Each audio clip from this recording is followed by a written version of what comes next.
Welcome back, everybody. Today we are reviewing Daredevil Season 2. This is the original Daredevil show, which we have been having some problems with while doing our Google searches. Every single time it shows us Daredevil Born Again Season 2, even though we only type in Daredevil. It's very frustrating, very problematic. Along with my computer, we've been having some technical difficulties. So be kind if we're a little frustrated today. I'm Bleeding. This is Joe. We are on a journey to rewatch everything in the MCU leading up to Avengers Secret Wars, which is the end of the MCU as we know it. Once again, I'm getting tired of talking, so I'm going to hand it over to Joe. He's going to give us a rundown of the episodes, and then we're going to get into the review. Yeah, so Season 2 for Daredevil starts with Episode 1, Bang. Goes on to Dogs to a Gunfight, New York's Finest, Penny and Dime, Kinbaku, Regrets Only, Semper Fidelis, Guilty as Sin, 7 Minutes in Heaven, The Man in the Box, 380, I assume it's supposed to be like the caliber because it's .380, but The Dark at the End of the Tunnel, A Cold Day in Hell's Kitchen. 13 episodes again. So, quick synopsis of the season. Season 2 follows Matt Murdock, aka Daredevil, blind lawyer by day who fights crime at night, crossing paths with the deadly Frank Castle, Punisher, alongside the return of the old girlfriend, Elektra. Sounds good? Yeah. Sounds good. But, yeah, so, you got any hot takes or... Yeah, a lot of people really don't like this season of Daredevil. And before I rewatched it this time, I was of that opinion. I thought that there was a huge quality drop from the first to the second season. I was planning on rating this season a B tier. But after watching it, honestly, I didn't really notice a drop at all. Like in quality and storytelling in the story at all. I know a lot of people have a big problem with the hand in this season. But after rewatching it, I don't really have a problem. I think the story was executed perfectly, and I can understand why people would think there's a difference between season 1 and season 2. Obviously, season 1 just dealt with the gang and the mob violence and stuff like that, and then it's a big jump from that to ninjas and immortality and stuff. But that is a huge part of the Daredevil comics, and I think they executed it really well in this show. So overall, I think this is more on par with the first season than not. I'd agree. I do think of the 3 seasons it's the weakest, but I agree with that. Yeah, I don't think it goes. I don't think it goes down on. We'll get into that when we get into the ranking. Yeah. But just my personal memories of it, my personal memory of it was that I didn't like the backstory between him and Elektra, but that was like the only thing that I ever had a problem with season 2. The rest of it, I was like, yeah, no, this is. It felt the same as season 1. Like, aside from that little bit. Yep. But, yeah, so, starting out, good season. I think this is a great season. I don't think there was one episode where I was bored, unlike in Jessica Jones, where it took me a little while to get into it. And I think even with the first season was a little more like Jessica Jones than this one, but literally, the opening episode, we just see Daredevil in all his glory, doing flips off of buildings and taking down criminals, and it's a great opening to the show, and it just shows that he's been doing this for a while, and he's all the way into his Daredevil activities. Yeah, that's pretty good. CGI and stunts. Do you think they compare with season 1 or? I think that once again there wasn't that much CGI used in this season. Yeah, they did a lot more practical for Daredevil. Yeah, and the stunts they didn't really change that much. Obviously, you get excellent fight scenes in the show. The one thing that I did want to highlight, though, is how, especially in this season, they really showed how his powers worked. Yeah, they gave a little bit more. I love the way that they depict them in the show. There's one scene where Matt and Elektra are in this office and they're searching for a file, and they can't find it. But Matt can feel the electrical current from behind the wall, and he could tell that there's a hidden room back there because of that. And just stuff like that, the way that they shoot certain scenes and how they show how his powers work more in depth. Like, I could understand how Matt Murdock could feel that electrical current because of the waves on his skin, and even with some other stuff like showing his hearing better or his sense of smell and stuff like that. And with the hand ninjas, how they can slow their heartbeat, so he couldn't get a read on them. So he started following the sound of their weapons, and then when they dropped the weapons, he started following the sound of their breath. Just like the evolution of how when one sense fails, he's got to use something else. Yeah, he's focused on a different aspect. Do you think this season fit into the MCU? This one is probably the season of Daredevil that connects least to the MCU. Yeah, I didn't really see. I do remember. I didn't really see a lot of references to the outer world, but I don't think they really need it. There were a lot of tie-ins to Jessica Jones. Yeah. The lawyer in this show, the one who is responsible for Frank Castle's family being gunned down, first appeared in season 1 of Jessica Jones, and then the law firm that Foggy Nelson goes to after he and Matt dissolved the Nelson and Murdoch is the same law firm that we see Jessica Jones works for, and we even see the head of that law firm in the end of the show, which I thought was a really cool reference, nod to that, especially since we know Defenders is coming soon. And it's also very cool, we've gotten some recent news that Luke Cage and Danny Rand Iron Fist are both showing up in Daredevil Born Again, at least the 3rd season. They could still show up in the 2nd, but it hasn't been confirmed there's still rumors that they showed up in the 2nd, but it's possible they were recording for the 3rd, and that's why they were seen. But that is a pretty cool thing to look forward to, which I haven't even started Born Again Season 2, so at some point I'll get around to that. Same reason why we're doing it this style. I don't have the time for it. Yeah. But favorite episode of the season? Once again, I'm going to do two episodes. My 2 favorite episodes are episode 3 and episode 5. Funny that you say you don't like the origin or the backstory behind Elektra and Matt, because one of my favorite episodes is literally their backstory in college, and I think the reason why that's one of my favorite episodes is because I love the Daredevil story, Daredevil the Man Without Fear, written by Frank Miller with art by John Romita Jr., and they take a lot of inspiration from that book, obviously for the whole show, but especially that episode. It's like a word for word, picture for picture recreation of that comic. Obviously, there are small differences, and the story doesn't play out exactly the same, but it really did capture that vibe, and it's one of my favorite issues of the whole thing. And that's episode 5.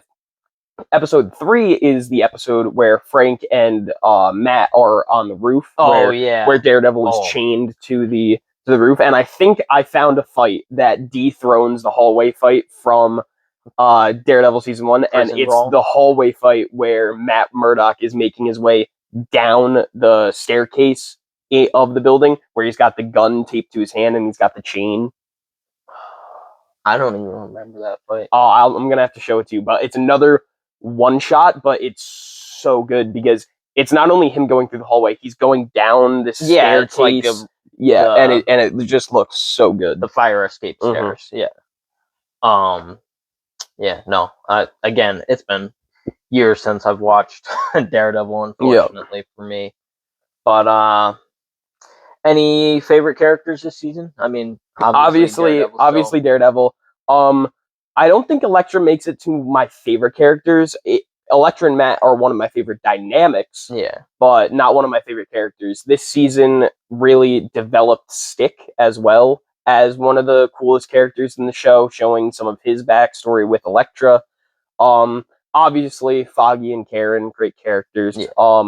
Officer Brett Mahoney got a lot of attention in this season, especially since he's been promoted since the events of Daredevil season 1 and Jessica Jones season 1. And Frank Castle is such a good character in this first season. I personally haven't watched his show, so I don't know how they expand on his backstory and mythos, or if it makes him a better character, but just base this second season of Daredevil, he's such a fascinating, interesting character. And the hype when he finally gets the skull on his chest is so good. It is pretty good. See, for me, I didn't think Karen's character was bad, but I never liked her character so much. Like, Mm. that she was one of those ones that frustrated me when I watched the show because it was like she does like to run into dangerous situations a lot. She's like, I can't believe you would do something like this, Matt, and then she does something just like Matt did, and it's like, really, although you can't complain about him. Although some of the stuff that Karen does yell at Matt or is angry at Matt for in this particular season is kind of justified. Yeah, like I'm not saying there's not justified points, but there are times in the imagine you're a girl and you just start dating this guy, and then this guy who you've worked for all of a sudden isn't coming to work and you don't know why. Then when you go to his house to find out why he's not at work on a case that he wanted to take, and you walk in and there's an old blind man you've never seen before, a girl with a cut wound laying in his bed and him sitting there, you're going to be like, what the hell is going on? No, again, it wasn't specifically this season. No, but I understand what you're saying. There were parts in the other seasons where it was like, she was like, Matt, I can't believe you would do something like this. And then she does something extremely similar to it. Like, that, especially after she kills the lawyer guy for Kingpin, whose name, Wesley. Yeah. His assistant. Yeah. And that's one of the things that made me dislike her character. Not that she's a bad character, but it was just like, really, come on, like you're complaining about him doing stuff again when you've done worse. Yeah. And I also do like the differing love stories that we get in this season, because obviously you have Karen and Matt's love story, and you have Elektra and Matt's love story. And the way that it's depicted is very cool because they're two different paths that Matt can take. With Karen, he's very the word isn't sensitive, but he's very open with Karen. It's a more gentle sort of relationship. Yeah. It's less about the physical attraction, more about the emotional attraction. Where with Elektra, it's much more animalistic. It's very physical with the two of them, and it's just two different opposing sides of Matt Murdock, and these two women exemplarize the difference in him. And by the end of the season, Matt decides that he's going to go with Elektra. He's going to give up on the Matt Murdock persona, and he's going to become full-time Daredevil. But obviously that's stripped away from him by the end of the season when Elektra is killed, and that was a heartbreaking scene. It was so sad. Yeah. And just the way that Matt let loose on Nobu after that and literally chucks him off of a roof. And also, Stick is such a cool character. Nobu gets up from being thrown off like a 6-story building, and then he's like, I'm fine. And then Stick comes in and just stabs him in the heart and cuts his head off. And he's like, no, you're not coming back from this one. You're not allowed to. Yep. But yeah, no, there's a lot that I don't remember about season 2. Again, it is one of the more forgettable seasons. Of the 3 seasons of Daredevil, it's the one that I remember the least. Yep. But again, it's been years since I've watched any of the seasons of Daredevil, so. Yep. But anything that stood out to you in season 2? The suit looks really good. Excuse me. The suit looks really good in this season. I do love how they sort of advanced it throughout. Like, obviously, you have the moment in the first episode where Matt gets shot in the head, and that cracks his helmet, so he needs a new one. And the new helmet looks so much better than the original one.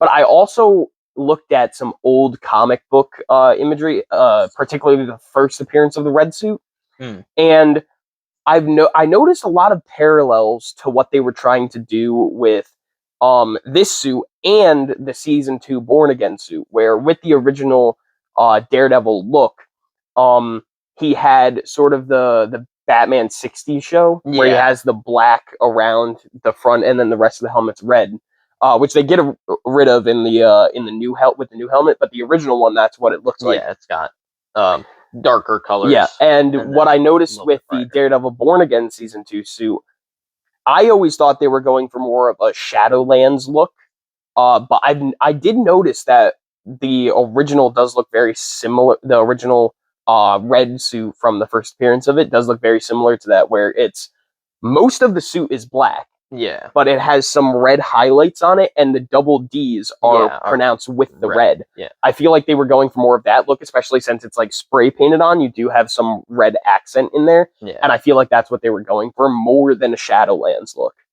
Yeah. Or I could be completely wrong. I mean, It's always hard to say, and especially when you have so many different suits for one character. Yeah. And similar color scheme almost always. Like it's either black and red or red and red, yellow and red, silver, black and red. Yeah. It's he's got many costumes, and most of them look extremely similar. Yeah.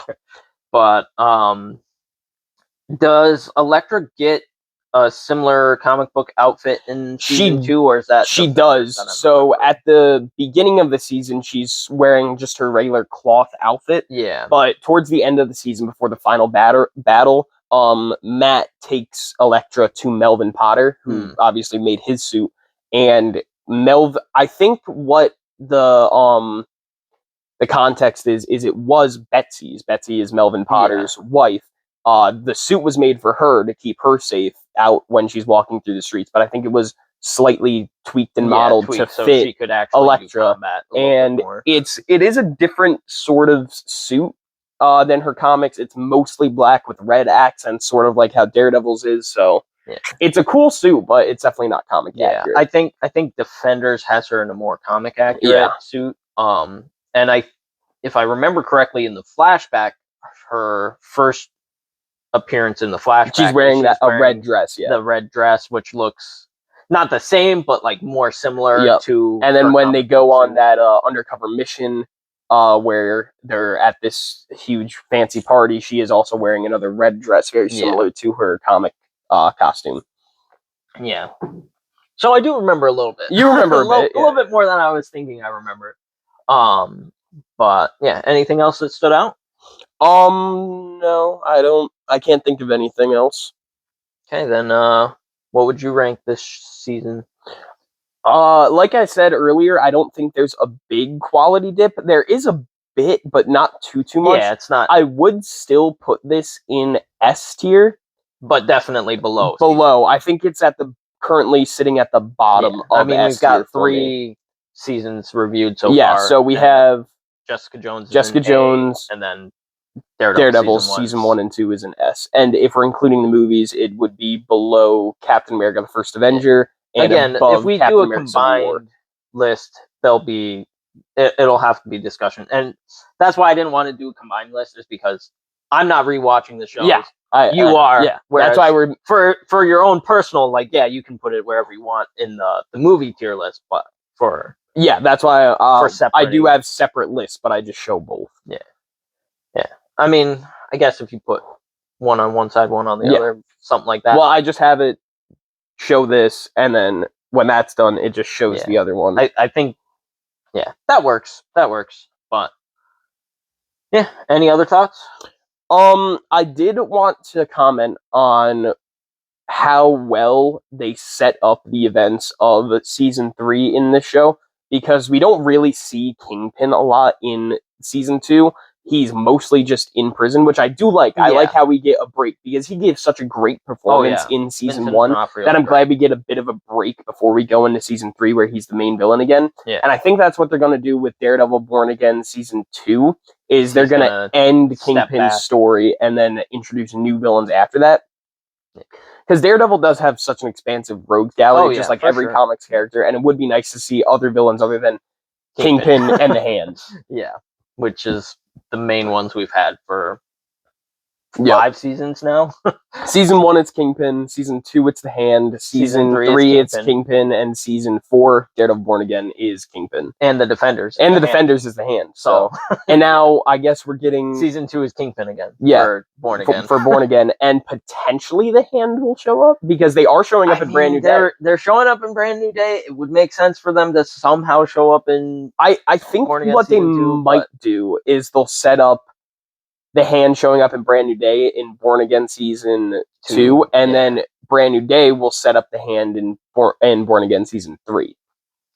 Yeah, that would make sense. But then we've got 3 seasons of the Hand, 3 seasons of Kingpin, and the Defenders having the Hand. So it's like he doesn't know how to fight anyone else. So currently we have 3 seasons of Kingpin, 3 seasons of the Hand. That wouldn't be a problem with the Netflix part of it, but for Born Again, I think that is kind of a problem. And I feel like they're trying. I mean, going to try and introduce some new characters and stuff. So But he was never the he was never the main villain. He was hired by Kingpin, or well, manipulated by Kingpin into doing what he wanted. And so they didn't really have a large rogues gallery. But I mean, for 3 seasons and all of them being really great seasons, I don't have a problem with that.